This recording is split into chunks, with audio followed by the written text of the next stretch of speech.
Hello दोस्तों, नमस्कार। अभी की सबसे बड़ी खबर आ रही है, जहां पर हिंदुस्तान में मुसलमानों को बचाने के लिए एक और जिन्ना की है जरूरत। जी हां दोस्तों, बताएंगे किस पाकिस्तानी ने यह जहरीला बयान दिया है भारत को लेकर। दोस्तों साथ ही साथ आपको बताएंगे, जहां पर पाकिस्तान में हिंदू मंदिर को बना दिया गया मवेशी खाना, बांधी जा रही बकरियां और भैंसे। जी हां, साथ ही साथ आपको बताएंगे विधानसभा चुनाव के नतीजों को लेकर रशिया, तुर्की, पाकिस्तान समेत विदेशी मीडिया में क्या छपा है दोस्तों, और पाकिस्तान के लोगों ने बीजेपी की जीत पर क्या कहा है। दोस्तों एक से एक बड़ी जानकारी आपको बताएंगे, बने रहेगा वीडियो के अंत तक। लेकिन खबरों में आगे बढ़ने से पहले अगर आप भी अपने भारत देश का दिल से समर्थन करते हैं और मानते हैं कि मोदी है तो हर चीज मुमकिन है, तो इस वीडियो को भी कर दीजिए लाइक, चैनल कर दीजिए सब्सक्राइब, बेल आइकन दबाइए, साथ ही कमेंट बॉक्स में लिख दीजिएगा जय हिंद। जी हाँ दोस्तों, तो चलते हैं पहली और सबसे बड़ी खबर की तरफ, जहां पाकिस्तानी एंकर का जहरीला बयान, कहा हिंदुस्तान में मुसलमानों को बचाने के लिए एक और जिन्ना की है जरूरत। बता दें, भारत और पाकिस्तान के बीच साल 1947 में आजादी के वक्त बंटवारा हुआ था। सभी जानते हैं उस दौरान पाकिस्तान के कायदे आजम कहे जाने वाले मोहम्मद अली जिन्ना इस्लाम धर्म के नाम पर एक अलग मुल्क की मांग कर बैठे। नतीजा ये हुआ कि ब्रिटिश शासन ने भारत और पाकिस्तान को अलग देश बना दिया। बंटवारे के वक्त दोनों मुल्कों से लाखों की संख्या में लोग विस्थापित हुए, लाखों की मौतें भी हुई। अब पाकिस्तानी न्यूज चैनल समा की एक महिला एंकर किरण नाज ने मुल्क के बंटवारे को लेकर जहरीला बयान दिया है। उन्होंने भारत पर आरोप लगाते हुए कहा कि वहाँ रहने वाले हिंदू गुंडे हैं, जिसकी वजह से दूसरे धर्म के लोग डर के रह रहे हैं, इसीलिए वहां मुसलमानों को बचाने के लिए एक और जिन्ना की आवश्यकता है। पाकिस्तानी महिला न्यूज एंकर किरण नाज ने कहा कि उन्हें एक बार फिर से साल 1947 की आवश्यकता है। अब वक्त आ गया है कि हिंदू अपना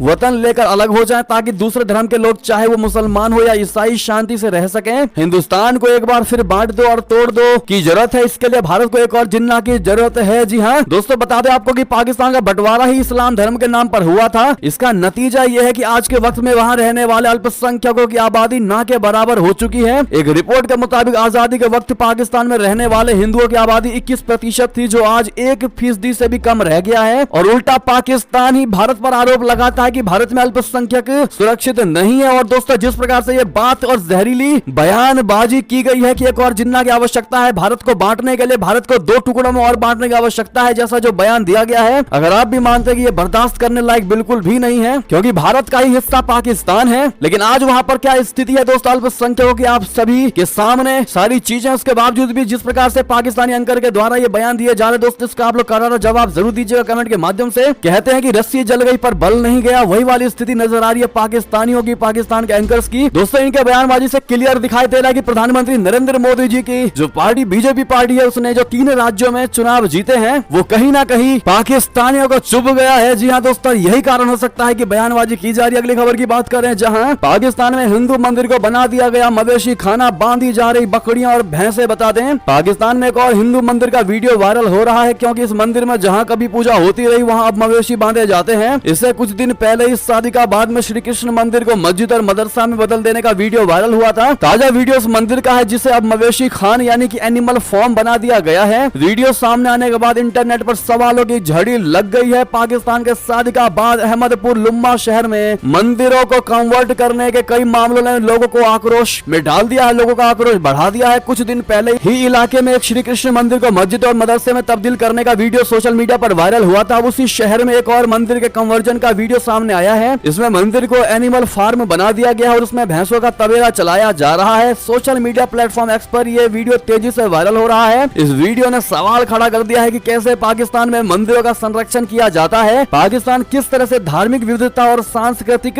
विरासत की बात करता है। पाकिस्तान के वायरल वीडियो में देखा जा सकता है कि किसी समय हिंदुओं का मंदिर था, जिसे अब मवेशी बांधे जा रहे हैं। वीडियो में साफ दिखाई दे रहा है कि मंदिर में मवेशियां, बकरियां, बतख और मुर्गियों का घर बना दिया गया। इससे पाकिस्तान में धार्मिक स्थलों के सम्मान और संरक्षण के बारे में बातचीत और चिंता बढ़ गई है। जी हाँ दोस्तों, बहरहाल भारत के खिलाफ बोलने वाले इन पाकिस्तानी एंकरों को शायद ये चीज दिखाई नहीं देती। उनको अपने देश के अंदर के मुद्दों पर बात करनी चाहिए, तो भारत जैसे नंबर 1 कंट्रीज को गिराने की बात करते हैं। बहरहाल दोस्तों, इस पर आपकी राय तो बननी चाहिए, और साथ ही साथ मोदी है तो मुमकिन है कहना मत भूलिएगा। बढ़ते हैं खबर की तरफ, जहां विधानसभा चुनाव के नतीजों को लेकर रशिया, तुर्की, पाकिस्तान समेत विदेशी मीडिया में क्या छपा आपको बता दें। रविवार को मध्य प्रदेश, राजस्थान, छत्तीसगढ़ और तेलंगाना विधानसभा चुनावों के नतीजे आ गए, जिसे एक बार फिर से स्पष्ट हो गया कि जनता की नब्ज पर बीजेपी की पकड़ बेहद मजबूत बनी हुई है। 5 में से 3 राज्यों मध्य प्रदेश, राजस्थान और छत्तीसगढ़ में बीजेपी ने स्पष्ट बहुमत हासिल किया है। लोकसभा चुनावों से से ठीक पहले 3 राज्यों में बीजेपी की शानदार जीत बेहद अहम मानी जा रही है। इस जीत की चर्चा देश के साथ साथ विदेशी अखबारों में भी खूब हो रही है। चुनाव के नतीजों को लेकर विदेशी मीडिया कह रही है कि 2024 के लोकसभा चुनाव से पहले बीजेपी की यह जीत जनता के मूड को दिखाती है। अमेरिका के प्रमुख अखबार न्यूयॉर्क टाइम्स ने लिखा कि मध्य प्रदेश, छत्तीसगढ़ और राजस्थान में जीतकर भाजपा ने आम चुनाव से पहले एक प्रमुख क्षेत्र में अपना प्रभुत्व बढ़ाया है। राजनीतिक विश्लेषक आरती जयराज के हवाले से अमेरिकी अखबार ने अपनी रिपोर्ट में लिखा कि विधानसभा चुनाव के नतीजे मुख्य विपक्षी दल भारतीय राष्ट्रीय कांग्रेस के लिए एक और झटका है। नतीजे 2024 में बीजेपी के लिए बड़ा फायदे साबित होंगे। साथ ही साथ रिपोर्ट में राम मंदिर का भी जिक्र करते हुए आगे लिखा गया कि अगले साल आम चुनाव से पहले पीएम मोदी अब और भी मजबूत स्थिति में है। अगले महीने मोदी उत्तर प्रदेश में एक नष्ट हुई मस्जिद की जगह पर बनाए जा रहे एक नए हिंदू मंदिर के उद्घाटन के साथ अपने आधार को और मजबूत करेंगे। दोस्तों, तुर्की की मीडिया ने क्या कहा वो आपको बता दें। तुर्की के सरकारी ब्रॉडकास्टर टीआरटी वर्ल्ड ने भी विधानसभा चुनाव में बीजेपी की जीत पर एक रिपोर्ट प्रकाशित की है। रिपोर्ट में लिखा गया है कि नतीजे नेहरू गांधी परिवार के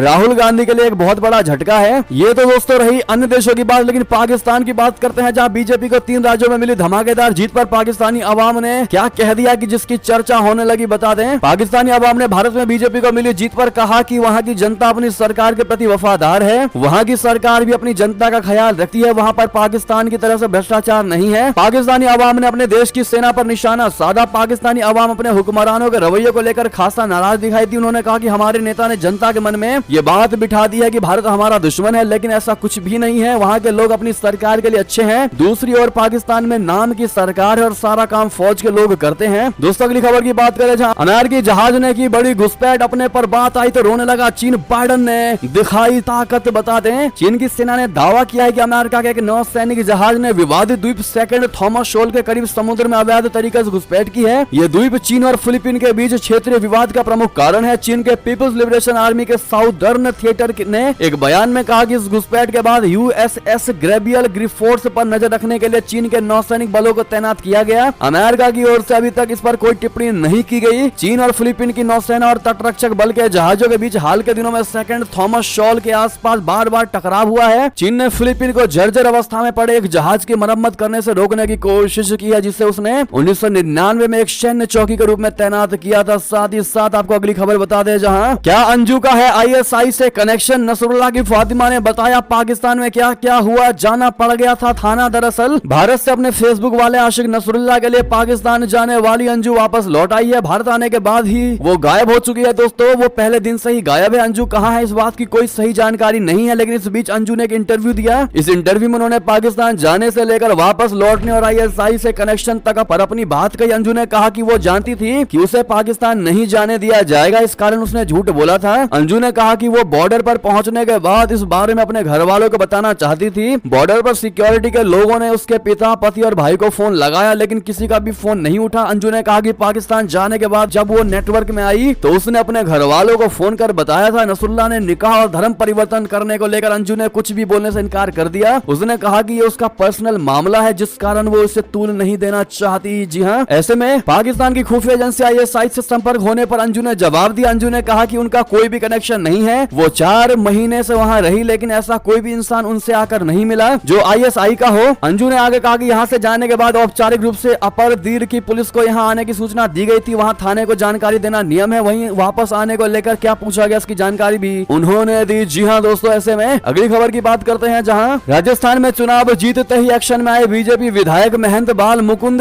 कहा तुरंत नॉनवेज के सारे ठेले बंद करवा दो। जी हाँ, राजस्थान विधानसभा चुनाव में बीजेपी को बड़ी जीत मिली और अब सरकार बनाने की तैयारी चल रही है। ऐसे में चुनाव परिणाम आए हुए अभी 24 घंटे भी नहीं बीते हैं, लेकिन चुने गए नए विधायक फुल एक्शन मोड में आ गए हैं। बीजेपी के विधायक ने अधिकारी को फोन कर चेतावनी दी है कि शाम तक सड़कों से सभी नॉनवेज फूड स्टॉल हट जाने चाहिए। दरअसल हवा महल से बीजेपी विधायक बाल मुकुंद आचार्य ने एक सरकारी अधिकारी को फोन कर चेतावनी दी कि सड़कों पर कोई भी नॉनवेज फूड नहीं बेचा जाना चाहिए। शाम तक सभी गालियां साफ हो जानी चाहिए। उन्होंने अधिकारी को ऐसे भी सभी ठेलों को हटाने का आदेश दिया जो नॉनवेज खाना बेचते हैं। उन्होंने लोगों के बीच अधिकारी को फोन लगाया और पूछा, रोड पर खुले में नॉनवेज बेच सकते हैं क्या? हाँ या ना में जवाब दो। तो आप समर्थन कर रहे हो इसका? तुरंत प्रभाव से आप नॉनवेज के सभी ठेले जो रोड पर है उनको और बनाकर बेच रहे हैं वो नहीं दिखने चाहिए। मैं शाम को आपसे रिपोर्ट लूंगा, मुझे नहीं मतलब है कि कौन अधिकारी है। अब ऐसे में दोस्तों चुनाव जीतते ही फुल एक्शन मोड में दिखाई दे रहे हैं बीजेपी का विधायक। इस पर आपकी क्या प्रतिक्रिया होगी बताइएगा जरूर। साथ ही साथ आपको बता दें 3 राज्यों में हार के बाद सोनिया गांधी ने संभाली कमान, घर पर बुलाई कांग्रेस नेताओं की मीटिंग। दरअसल मध्य प्रदेश, राजस्थान और छत्तीसगढ़ के विधानसभा लोकसभा चुनाव में करारी हार के बाद सोनिया गांधी ने मीटिंग बुलाई है। पूर्व अध्यक्ष ने सोमवार शाम को अपने 10 जनपद स्थित आवास पर 5:30 बजे मीटिंग बुलाई है। सूत्रों का कहना है कि इस बैठक में 3 राज्यों में खराब प्रदर्शन को लेकर मंथन किया जाएगा। इसके अलावा तेलंगाना में सीएम चुनने को लेकर भी विचार हो रहा है। पार्टी को मध्य प्रदेश में फिर सत्ता से बाहर रहना पड़ा। इसके अलावा राजस्थान और छत्तीसगढ़ से उसकी सरकारें बेदखल हो गई है। बहरहाल दोस्तों, जिस प्रकार से चुनाव में बीजेपी की बम्पर जीत हुई है तीनों राज्यों में, क्या ये 2024 के लिए उनके लिए पॉजिटिव संकेत है कि नहीं, बताइएगा जरूर। और अगला प्रधानमंत्री कौन होगा दोस्तों, बताना बिल्कुल मत भूलिएगा। देखते हैं क्या कहती है भारत की जनता। बहरहाल ये देवी की सारी बड़ी खबरें। आपको हमारी खबर कैसी लगी, आशा करता हूँ बहुत अच्छी लगी होगी। अगर थोड़ी भी अच्छी लगी तो इस वीडियो को दोस्तों में, भाइयों में, साथियों में, रिश्तेदारों में शेयर अवश्य कर दीजिएगा। और अभी कर दीजिए इस वीडियो को लाइक, चैनल कर दीजिए सब्सक्राइब, बेल आइकन दबाइए, साथ ही कमेंट बॉक्स में लिख दीजिएगा जय हिंद जय भारत। और यहाँ तक बने रहने के लिए आप सभी का